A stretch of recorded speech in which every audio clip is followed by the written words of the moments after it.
Fala, turma do quarto ano. Vamos dar continuidade na nossa revisão? O capítulo 9 está falando de números decimais, né? E eu vou fazer um aparato, tá, dos conteúdos, principalmente para quem está aí em casa, que não está podendo ir à escola e assistindo as explicações da professora. Então, você que fica em casa, de olho aí na revisão. Vamos lá? Então, o capítulo 9... ele vem trazer para a gente a compreensão de uma ideia de décimos e centésimos e reconhecer que um mesmo número pode ser representado de forma fracionária e decimal.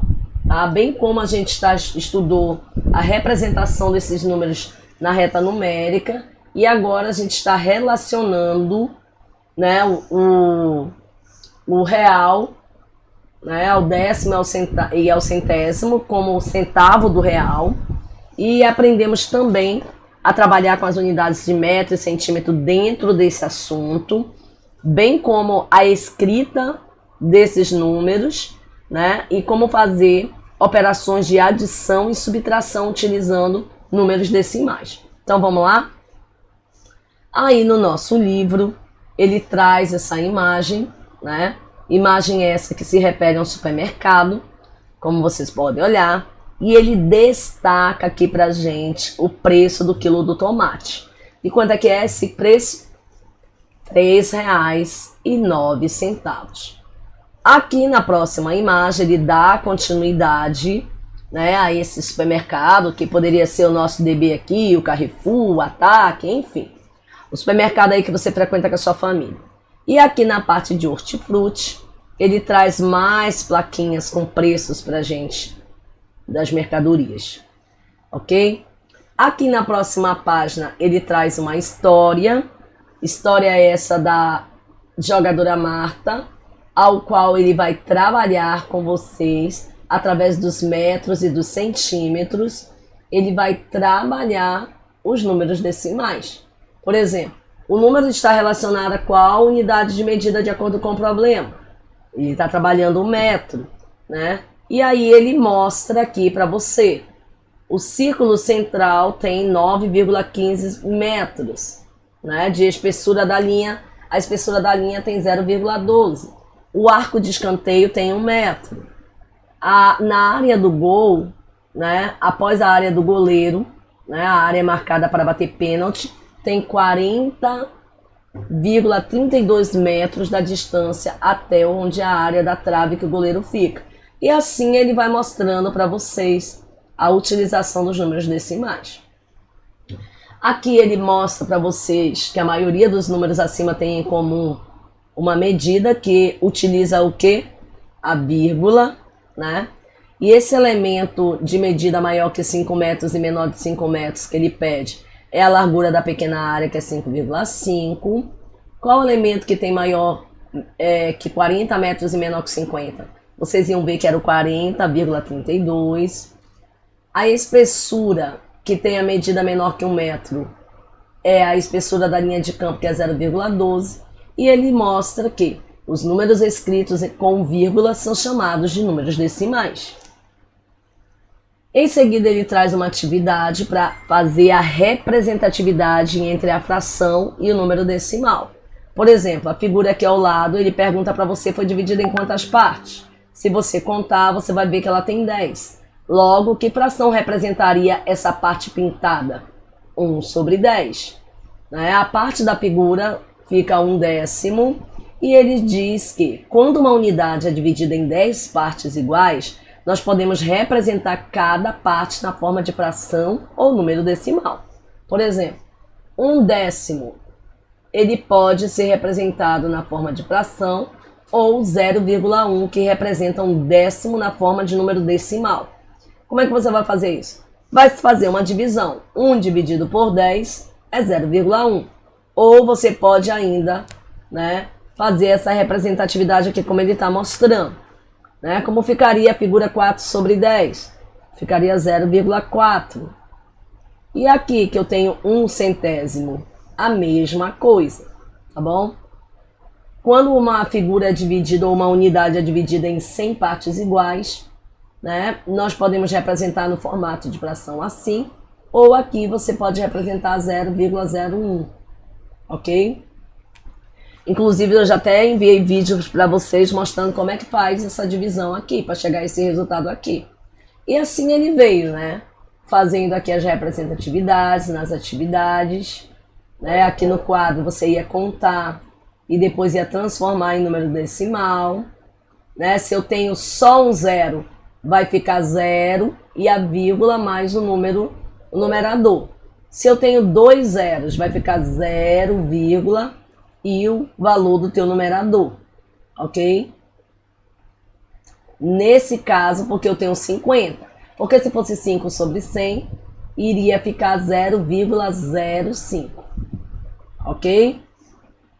Aqui ele traz da gente a transformação e diz que juntando 10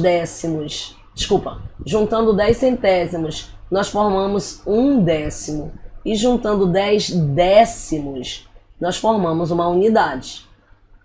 Aí ele traz a próxima atividade que está trabalhando com a medida de quilograma, envolvendo um problema, né? O valor da balança mostra que eu tenho 1,28 quilos aqui, ou seja, eu tenho 1 quilo e 28 gramas de maçã. E aí você vai ter que fazer a interpretação aqui, né? Representar aqui, fazer a leitura. Quando eu tenho um bloco inteiro, eu tenho uma parte inteira, como eu já expliquei na fração. E se eu tenho mais um bloco, mas eu consumir só parte dela, eu vou ter uma parte que eu vou chamar de parte decimal, como vocês estão vendo aqui. E aí ele traz uma atividade, em seguida ele explica aqui pra gente que o número 1,28 é um número decimal, e um número decimal é formado por uma parte inteira, como vocês podem ver, e uma parte decimal. Como é que a gente leria isso aqui? 1 inteiro e 28 centésimos, ou 1 inteiro, 2 centésimos e 8 centésimos. Desculpa, 1 inteiro, 2 décimos e 8 centésimos, como ele mostra aqui. E como é que esse valor ficaria na forma decomposta? 1 inteiro, né, que é a representatividade do 1, mais 0,28, ou 1 mais 0,2 mais 0,08, ok? Aqui representaria a parte inteira, aqui a parte decimal e aqui os centésimos. Aí ele traz uma próxima atividade para que vocês fixem essa parte do conteúdo praticando aqui, ok? Depois ele mostra a representatividade na reta numérica, né? Entre o 0 e 1 eu tenho 0,1, 0,2, 0,3 até chegar no 1, como vocês podem ver aqui. Os números decimais e o real, ele começa com um probleminha, mostrando a placa de um restaurante com a quantidade em gramas e o preço de cada um. E aí ele vai trabalhar, né, aqui dentro do probleminha, para que você possa compreender melhor esse conceito de número inteiro, decimal e centésimo, né, como você pode ver aqui, ó. Ok?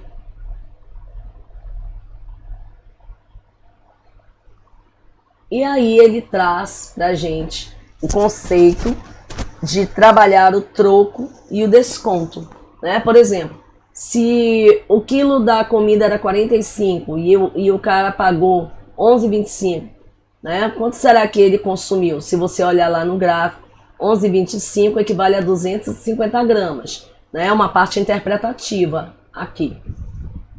Logo em seguida ele traz, né, a parte dos centavos, parte inteira, reais, parte decimal, centavos. Né? No sistema monetário nós usamos os números com vírgula, né? A parte inteira representa os reais e a parte decimal representa os centavos. Aqui ele traz uma atividade para você trabalhar isso. Se eu tivesse R$1, quantas moedas eu ia precisar para formar... Quantas moedas de 50 centavos eu ia precisar para formar R$1? Duas, né? 0,50 mais 0,50, eu vou ter um inteiro. Para formar R$1, quantas moedas de 25 centavos eu iria precisar? 4, né? 25 mais 25 vai dar 0,50, mais 0,25 você vai ver que dá 0,75 e mais 25 vai dar R$1.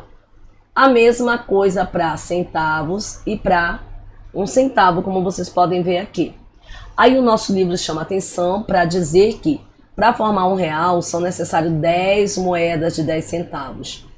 Esses 10 centavos é 1/10 do real ou a 10ª parte do real, que eu também posso falar assim.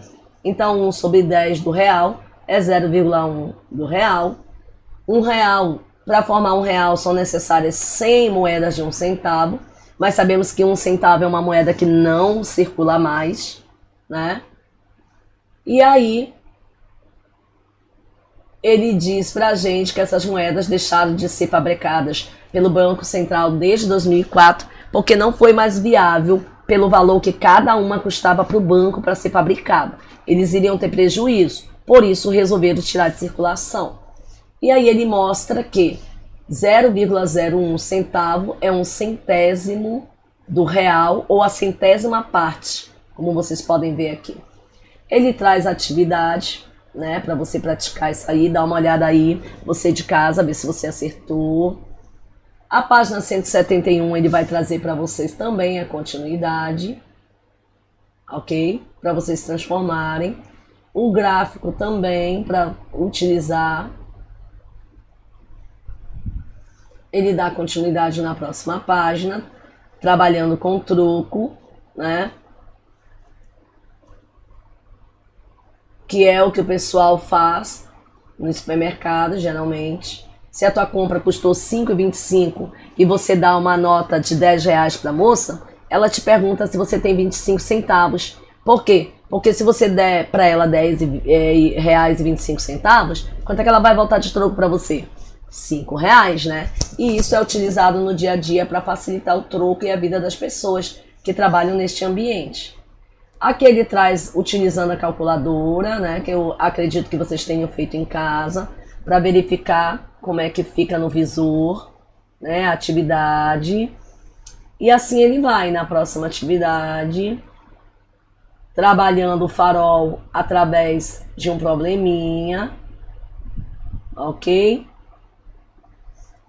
Aqui também ele vai trabalhar com uma tabela, que foi a aula de ontem, né, mostrando para vocês como trabalhar, fazer essa ligação dos reais com centavos. Na próxima página ele dá continuidade, ok? Aqui também ele vai trabalhar, por exemplo, se eu tenho 4 rolos de papel higiênico no pacote, custa R$ 5,60. E no outro eu tenho 8 rolos no pacote, custa R$ 9,60. Será que é mais vantajoso eu levar 2 pacotes desse ou levar só um desse? Né? E se você for fazer o cálculo, você vai ver que 2 embalagens dessa sairia mais caro do que se eu levasse só uma dessa, ok? Aí você tem que fazer esses pesos de cálculo de raciocínio. A mesma coisa aqui na margarina e no arroz. No amaciante, nesse caso, se eu levasse 5 litros desse, sairia mais barato do que se eu levasse 1 litro desse de 5 litros por esse valor. Se vocês fizerem o cálculo, vocês vão ver que sairia mais barato levar a embalagem de 5 litros. Aí ele dá continuidade aqui no exercício, né, trabalhando o troco, que nós já trabalhamos isso desde o 3º ano. E a última atividade, ele pede que vocês montem um probleminha que eu estou aguardando aí no caderno, a foto do pessoal de casa para ver se está certo. E em seguida eu trago para vocês a atividade, né, que está em PDF,